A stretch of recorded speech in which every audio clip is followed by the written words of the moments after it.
Revelation 4448 from the 2nd of October 1948. The audible word and conditions. You need to pay attention to the slightest emotion if you want to hear my voice within yourselves. For this reason, the transmission of my word can only take place if you are in complete seclusion from the world. Although you are still living in the midst of the world, everything around you can nevertheless subside into nothingness. It can stay completely unnoticed by you if you direct your thoughts inwards and look for me. Then you will observe different spheres to the earthly one. Then you are already in the spiritual realm. Your soul has lifted itself across while the body remains on earth, but without having lost the connection with the soul.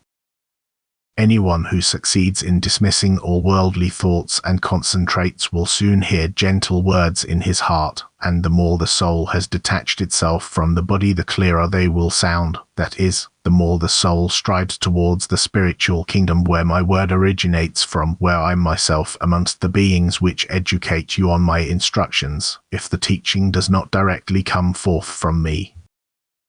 The world certainly does not want to admit that God speaks directly to people. It finds it implausible because the world, that is, worldly people, will never be able to hear this gentle voice, since they only take notice of their body's demands and what it achieves. The soul is an implausible concept for them. They do not acknowledge the soul and therefore do not accept what the soul receives from the spiritual kingdom and wants to impart to people on earth. They don't believe it because they also lack the will to live up to the conditions which enable them to hear my voice.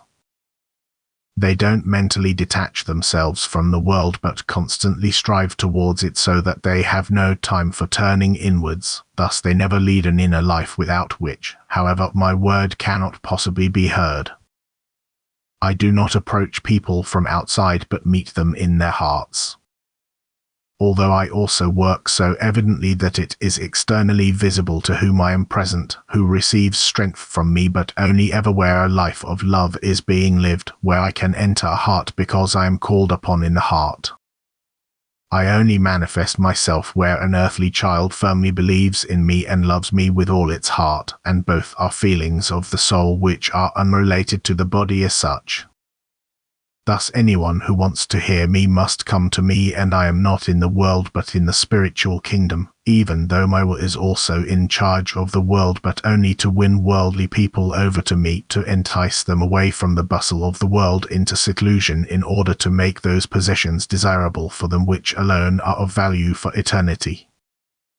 Withdraw into solitude and listen within, and you will clearly and distinctly hear me if you pay attention to every thought, for as long as you don't perceive the audible word in you which needs a particular maturity of soul and most intimate contact with me. However, I reveal myself to everyone who fulfills my will and desires to hear me. Amen.